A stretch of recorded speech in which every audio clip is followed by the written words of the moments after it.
सकते हैं किनका घर है ये? मनीष कश्यप का। आपका क्या नाम है? जयराज आप कौन है? उनके भाई है। तो आप हैं। आप भी समझ सकते हैं कि मनीष की गुनाह क्या है। सत्य बोलना, सत्य झूठ के उजागर करना, भ्रष्टाचार मुक्त बिहार करना, बेरोजगारों को रोजगार दिलवाना। आवाज थे और हम ही लोग नहीं, ये पूरे चंपारण वासी के आवाज थे, पूरे बिहार के आवाज थे। नहीं, और हैं और रहेंगे। बिहारी 100 पे भारी, आज सब पे भारी पड़ गए हैं, सरकार पे भी भारी पड़ गए, नतीजा जेल जाना पड़ा। अंधेर नगरी चौपट राजा टकेसर भाजी टकेसर खाजा, खूब सुना होगा आपने। आज मैं फिर से दोहराता हूँ, मैं उसी व्यवस्था की बात कर रहा हूँ जिस व्यवस्था का नाम सुशासन है। उस प्रशासन की बात कर रहा हूँ जिस प्रशासन का एक नलजल लगा हुआ है यहाँ पर। लेकिन इस नलजल अकेला नहीं था, इसका एक जोड़ीदार था यहाँ पर। काहे कि जो 7 निश्चय का योजना है ना, बिहार में ना कटवारा बिहार सरकार का, लेकिन यहाँ पर एक जीवनदायिनी जिससे आज नहीं हमारे पुरखों से जब लोगों को लगा कि अब इस कुएं से काम नहीं चलेगा तो उन्होंने हैंडपंप का जुगाड़ किया। बहुत मैकेनिकल आइटम है वो, कोई उसके अंदर टेक्निक नहीं लगा हुआ है और वो यहाँ गिरा हुआ था। लेकिन आप संजोग से कहिए कि वो नदारद है, वो गायब है। हमारे प्रशासन के साहेब लोग उखाड़ के ले गए हैं। काहे उखाड़ के ले गए हैं? यहाँ कोई पता नहीं चला कि कोई बहुत बड़ा खनिज संपदा निकलने वाला है, लेकिन गया का है जानते हैं? ये घर एक फौजी का है। हम भी 24 साल फौज में नौकरी किए हैं, इसीलिए पागलपंथी में 300 किलोमीटर भाग के आ जाते हैं। वजह हम आपको सिर्फ जानना चाहते हैं जो सरहद पर नहीं जान पाए। एक सामाजिक कार्यकर्ता हैं, उन्हीं से जानने की कोशिश करते हैं क्या गुनाह है उन पागलों का जो सरहद पर रहते हैं और यहाँ आके ये सब कुछ लुटवा जाते हैं। क्या गुनाह है?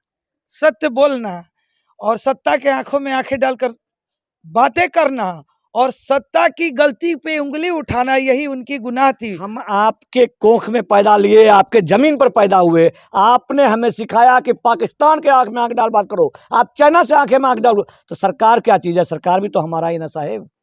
यही चीज सरकार को अगर समझ में आ जाती तो पब्लिक को कोई दुख नहीं होता। ये सरकार विकास के लिए ही नहीं बना है। ये सरकार क्या लग रहा है आपको? ये रंगदारी है ना। ये गद्दार फिल्म के तरह जितना फिट निकला उतना फिट उखाड़ लिया गया किसी के सीने में। और बताइए, और दूसरी बात कि सिर्फ मनीष का नहीं है, ये सिर्फ मनीष कश्यप का नहीं है। ये जानने के लिए मैं कहूंगा जरा अंदर भी आए, ये जानना बहुत जरूरी है। ये बहुत तर्क की बात कर रही हैं, बहुत तर्क की बात कर रही हैं कि तुर्क मनीष हो गया, तुर्क मनीष हो गया, जिसके लिए दिनकर जी ने लिखा मर्तमाना पर विजय का सूरज है वो, उर्वशी अपने समय का सूरज है वो। लेकिन वो सूरज अकेला अपने बाप का संतान है। तो एक व्यक्ति मुखर हो गया जो इनके पिताजी अपने सामाजिकता सद्भावना में बटे नहीं। उनके दादाजी के 3 पुत्र और उखाड़ के ले गए सब चौकट के। क्यों ये अन्याय? बताइए, एक बिहारी लोग कहता था 100 पे भारी, आज सरकार पे भारी पड़ गया, नतीजा उनको जेल जाना पड़ा। और बताइए, जिन दुष्ट बेईमानों को कहना है कि मनीष गलत है, उस बेईमान से मैं पूछना चाहती हूँ क्या उनकी ईमानदारी को ये चैलेंज नहीं कर रहा है? हमारी बातें आपको समझ में आ रही है? क्या उनके ईमानदारी को ये व्यवस्था चैलेंज नहीं कर रहा है? वो मनीष कश्यप जिन्होंने अपने जीवन को, अपने परिवार को, अपने सारे चीज को मतलब चूल्हा भाड़ में डालकर, और जिस बिहार के लिए, जिस बिहार की व्यवस्था सुधारने के लिए, बिहार के विकास के लिए, बिहार के युवाओं के लिए, बिहार के रोजगार के लिए, बिहार के माताओं बहनों की सुरक्षा के लिए आवाज बना। आज वो एक बार बिहार पुलिस उठाया, वो आर्थिक अपराध को दिया, वो तमिलनाडु को दिया। यह क्या ठाकुर जी का प्रसाद है जो सब भोग लगाएंगे? क्या बात करते हैं आप? मजाक बना दिया है लोग। सरकार, मैं कहती हूं कि बिहार सरकार होश में आओ। जिनके द्वारा सत्ता दी गई है उनके द्वारा सत्ता ली जाएगी। दूसरी बात, अगर वोटिंग पे अगर चुनाव होता है तो बिहार सरकार को अगर औकात है तो वोटिंग करवा ले कि मनीष कश्यप कौन है, तो सन ऑफ बिहार है। और आप मुख्यमंत्री हैं, आप सरकार हैं, आप शासन बाबू हैं, और आपके प्रशासन, आपकी व्यवस्था के द्वारा एक गरीब पीड़ित परिवार है। और सन ऑफ बिहार जो एक इस घर का बेटा नहीं है, पूरे बिहार का बेटा है। और उस पूरे बिहार के बेटा के लिए जो आप लोगों ने किया, आज हमारे जैसी कितनी माताएं, कितनी बहनें, कितने बच्चे, कितने युवाएं पागल हो गए हैं, मनीष लाओ, मनीष लाओ, बिहार बचाओ। और लोगों को समझ में नहीं आ रहा है तो आप वोटिंग करवा के और अपनी औकात देख लीजिए कि अगर सत्ता के हवस में धौस में अगर आपको होश में नहीं है तो बिहार की जनता 25 का इंतजार कीजिए, होश में लाने का वो सारा प्रयत्न जारी करेगा। सबसे सूफियाना एक तुर्क शब्द है, छोटा सा, मेरी आवाज ही पहचान है। आज जिस आवाज को आप सुन रहे हैं उनके मुंह से मैंने सुना कि आप मेरे परिचय क्या लेंगे, मेरी आवाज ही पहचान है। ये आज जिस भाषा में बोल रहे हैं, पूर्णिमा भारती जी ऐसे सामाजिक कार्यकर्ता हैं जो कि दर दर की ठोकरें खाते हुए उस दिन में मैंने इनको देखा था जब एक सैनिक पर दुराचार हुआ था। वही पागल मनीष, वही तुर्क मनीष, वही फौजी का बेटा मनीष जाके इसलिए लड़ गया कि राष्ट्र की सेना की बात है, इसलिए लड़ गया कि राष्ट्र के सैनिकों के लिए मैं खड़ा हूं। आज उनके साथ वो सैनिक कर्ज उतारने के लिए आए हैं। मैं भी जिला बेगूसराय से आया हूं, पूर्व सैनिक हूं, अध्यक्षता करता हूं। हमारे साथ मोतिहारी के पूर्व सैनिक के अध्यक्ष हैं। महोदय, क्या लगता है आपको, आप उस बच्चे का कर्ज उतार पाएंगे जो कि आपके सैनिकों पर हुए अत्याचार के लिए मजिस्ट्रेट से लड़ता है, पुलिस से लड़ता है और पता नहीं कहां ले जा रहे हैं सरकार, कभी तमिलनाडु, कहीं पाकिस्तान ले जाएंगे, कहीं अमेरिका ले जाएंगे। कौन जवाब देगा इसको? क्या उनके माँ पिता जब पूछेंगे आपसे, वो फौजी आदमी की, भाई मेरा बच्चा आपके लिए लड़ा, आप क्यों नहीं लड़ रहे, तो क्या जवाब देंगे आप? हम चंपारण के सभी पूर्व सैनिक संघ मनीष के साथ हैं और मनीष हम लोग की आवाज़ थे और हम ही लोग नहीं, ये पूरे चंपारण वासी की आवाज़ थे, पूरे बिहार की आवाज़ थे और हैं और रहेंगे और जितना भी हमें उनके लिए संघर्ष करना हैं पड़ेगा, और रहेंगे। हमने अपने संघ के माध्यम से सेना मुख्यालय के पास भी हमने आवेदन दी है कि उनके साथ उचित कार्रवाई की जाए, अन्यथा हम लोग बाध्य होकर के फिर से आंदोलन करेंगे। भारत सरकार का प्रावधान है, भारत सरकार का ये प्रावधान है कि जब हम राष्ट्र के नाम समर्पित हो जाते हैं तो हमारे आश्रितों को, हमारे बीवी को, हमारे बच्चों को, हमारे माताओं की संपूर्ण सुरक्षा की जिम्मेदारी ले। लेकिन आज एक सैनिक का बेटा इस कदर से प्रताड़ित हो रहा है, सरकार नहीं देख रहा है। ये भारत सरकार के लिए कलंक की बात होगी। आपके लिए चुनौती है दाऊद इब्राहिम, आपके लिए तमाम वो लोग चुनौती है जिस तक आज आप नहीं पहुंच पाए हैं। दशकों बीत रहे हैं, लेकिन एक तुर्काबाज जो सिर्फ सत्ता के खिलाफ बोलता है, सिंहासन से आंखों में आंखें निभाता है, तो क्यों नहीं मिटा देते उस शब्द को? क्यों नहीं मिटा देते हैं जिस शब्द में लिखा जाता है, दो ना समय के रथ का घर घर ना सुनो, सिंहासन खाली करो कि जनता आती है। जब जनता चीखती है तो जेल में। काहे जी, काहे किस बात को लेकर? फिर काहे की सरकार, हद है इसी सरकार पर। और कुछ कहेंगे सरकार के लिए? इतनी बेशर्म है, बिल्कुल बेशर्म है और ये लोग को न्याय दिलाना पड़ेगा। कल इन सरकार के कुछ करीबी लोगों से हमारी बात हुई, उन लोगों के द्वारा कहा गया, मैं बोली कि आप उसको छोड़वा दीजिए, मैं आपके सरकार में आ जाऊंगी, उसको बेइज्जत बरी करवा दीजिए मनीष को। तो बोले कि नहीं, कैसे हम लोग बोल सकते हैं जहां सरकार ही सारा खेल कर रही है, वहां आप नहीं समझ रहे, बहुत अंदरूनी राजनीति है।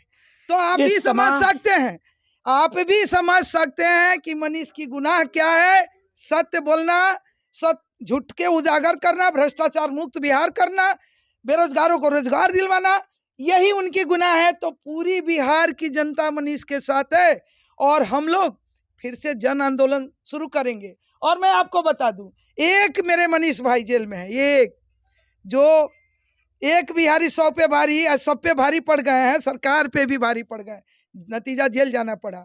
लेकिन लाखों मनीष बाहर है और बिहार सरकार होश में आओ और हम लोग जन आंदोलन शुरू करेंगे। और सिर्फ बिहार में नहीं, पूरे देश में, क्योंकि उस सन ऑफ बिहार का जो पहचान है, जो उसकी ईमानदारी है, जिनको द्वारा उनको बेईमान किया जाता है, उस बेईमानों से मैं पूछती हूँ कि क्या मनीष कश्यप अब बिहार के लाल रह गए? नहीं, पूरे देश में उनके समर्थक हैं। और आप देख रहे हैं कि आज के डेट में सोशल मीडिया खोला जा रहा है, ओनली वन मनीष कश्यप। तो आज मैं गूगल के मदद से यहाँ पहुंचा हूं और फर्स्ट ट्रेंड जो मिलता है, सिर्फ महानमा लिखने मात्र से इस जगह का लोकेशन मिल जाता है। भले आप उस जंगलों पगडंडियों से आए हैं। भैया आप दर्शक हैं, कहाँ आए हैं? यहाँ पे दर्शक नहीं हूँ, मैं खुद भी पत्रकार हूँ, सच्चाई न्यूज़ पत्रकार हैं और यहाँ चल के आए हैं। हाँ। क्यों चल के आए? आज से पहले तो कभी नहीं आए होंगे। नहीं आए थे, जब मनीष कश्यप की गिरफ्तारी हुई थी, कुर्की हो रहा था, उस वक्त भी मैं आया था। मैं जगदीशपुर थाने में भी गया था और जब मनीष कश्यप नहीं थे, यानी 2019-18 से मैं उनको जानता हूँ, बड़े भाई के तौर पे बड़ा मुझे सम्मान करते हैं। तो बड़ा दुख होता है, बहुत खुशी होता है कि मनीष कश्यप यहाँ तक पहुँचे थे। लेकिन अभी जो घटना हुआ है उसको देख के बड़ा दुख हो रहा है। जांच ठीक है, कुछ क्लेम है, आप जांच कीजिए, लेकिन जिस तरह से एक फौजी, एक मनीष कश्यप का एक घर नहीं था, एक घर उनके पुरखों का है, और मनीष कश्यप के पिताजी 3 भाई, चापाकल पानी के बिना कोई जी नहीं सकता है। तो मनीष कश्यप ने कुछ गलती किया, 2 मिनट के लिए मान लिए, अब जांच करो, लेकिन घर के और सदस्य पानी कहाँ से पिएंगे? क्या आप उनको प्यासे मार रहे हो? सरकार हमारी मारना चाहती है। मैं आपको आपके चैनल के माध्यम से बता रहा था, मैं यहाँ पे आने के समय आ रहा था तो स्कूल मुझे दिखाई दिया, सरकारी स्कूल, बच्चे खेल रहे थे, मुझे बर्दाश्त नहीं हुआ, मैं चला गया देखने, मैंने वीडियो बनाया, उसमें बच्चों के पास बेंच नहीं था, बोरा बिछा कर बैठे थे, गंदे कपड़े, आज की घटना मैं बता रहा हूँ। मैं वीडियो बनाने लगा, मैं पूछा बच्चों आप लोग के स्कूल में शिक्षक नहीं दिख रहे हैं, कैसे पढ़ते हो? एक क्लास में, एक रूम में 2-2 क्लास बैठाए हुए थे, मेरे पास वीडियो उसका। तब तक सहायक प्रधान शिक्षक आ गए, जो पूछा मैंने ऑन कैमरा उन्होंने बताया, कैमरा जैसे ही मैंने बंद किया, बोल रहे हैं कि आप कैसे घुस गए, आपने किसकी इजाज़त ली? मैंने पूछा मैं पत्रकार हूँ, मैं किसकी इजाज़त लूँगा, मुझे इजाज़त लेने की ज़रूरत है। मैंने देखा बच्चों को घूमते हुए, मैंने वीडियो बनाया है, क्या गलत कर दिया? बोल रहे हैं कि आपके ऊपर एफआईआर कर देंगे। मैंने कहा कि कोई बात नहीं अब है। देख लीजिए, एफआईआर तो एफआईआर एक आपके कंडीशन पास है एक कि हथियार हो सकता है। हाँ, अब एक कंडीशन है कि अगर पत्रकार सच भी दिखा दे, आप स्कूल की व्यवस्था, जैसे आपने हर घर नल योजना की बात है, पूरे बिहार में भ्रष्टाचार, 30,000 करोड़ रुपया का घोटाला हर घर नल योजना में हो गया। आए दिन बिहार के ऊपर कर्ज पे लदे जा रहे हैं हम लोग, महंगाई से आम जनता मर रही है, और आवाज उठा देते हैं मनीष कश्यप जैसे पत्रकार, हम जैसे लोग, तो हमें धमकी दिया जाता है। आप पे वो कितना शिक्षक नहीं आखिर उठे। आप उन लोगों को डरा सकते हैं जो मनीष एफआईआर की कश्यप वजह से का डरते हो, ये है ना। लेकिन कुछ ऐसे लोग भी मनोबल बढ़ा हैं दिया तुर्क हैं। भैया यही घर आपका? नहीं, हमारा घर है नरकटियागंज। नरकटियागंज से आए, आप क्यों आए हैं यहाँ पर? ये देखने के लिए मनीष कश्यप के साथ क्या अत्याचार हुआ है। देखिए यहाँ कुछ लोकल लोगों का होना थोड़ा सा बहुत जरूरी है। भैया आप यहीं के हैं? यही घर है आपका? इस घर को जानते हैं? किनका घर है ये? मनीष कश्यप का। आपका क्या नाम है? जयराज, आप कौन है? उनके भाई है। तो आप उनके भाई हैं तो प्रॉपर्टी आपका भी था ना?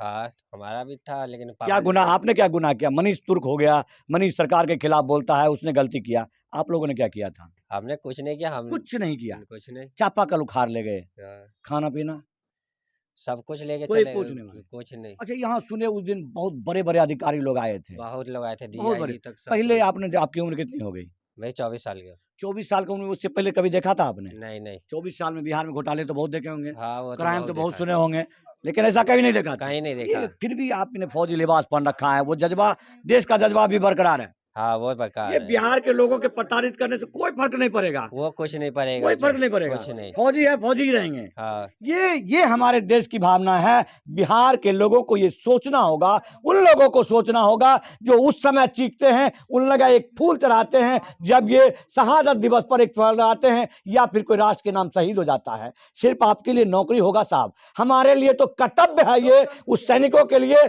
इस लोकतंत्र की रक्षा जिसके बदौलत हम रोटी खाते हैं। नमक हलाली तो करना हमारे खून में, आप में नहीं है, तो आपको शर्म आनी चाहिए। ये पूरा का पूरा घर, पूरे के पूरे घर उजाड़ हो गया, जबकि मैं बहुत दिन पहले बहुत गुलजार आता था, मनीष अक्सर यहीं से वीडियो डाला करते थे। हाँ। तो अभी कोई लोग आते जाते कुछ भी, कोई आते हैं तो बोलते हैं कि मनीष कश्यप को छोड़, कब क्या हुआ उनका, कुछ मतलब सिर्फ जानकारी लेने के हाँ, लिए? जानकारी सरकार कुछ भी चीज नहीं बता रहा है। जो पुलिस रोज छापता था कि आज ये हो रहा है, वो हाँ। अभी कुछ भी नहीं बताता है। कुछ नहीं बताता है। अभी कसाय से तमिलनाडु जाना था, वो भी कुछ नहीं अपडेट दिया, कुछ नहीं। कोई अपडेट नहीं है। अखबार कर रहा है तमिलनाडु जा चुके हैं, घर के लोग सुन ही रहे हैं आप, कुछ भी पता नहीं। इस महानमा डुमरी जो कि बेतिया जिला का है, मोतिहारी से आप आएंगे तो उन पगडंडियों से आएंगे, जहां से आने के लिए आपको पता चल जाएगा कि बिहार की स्थिति कैसी है। जैसी हालात है वैसा प्रदेश बना हुआ है, लेकिन हम बर्दाश्त नहीं करेंगे। अंधेर नगरी चौपट राजा इनकलाब होकर रहेगा। जय हिंद, वंदे मातरम।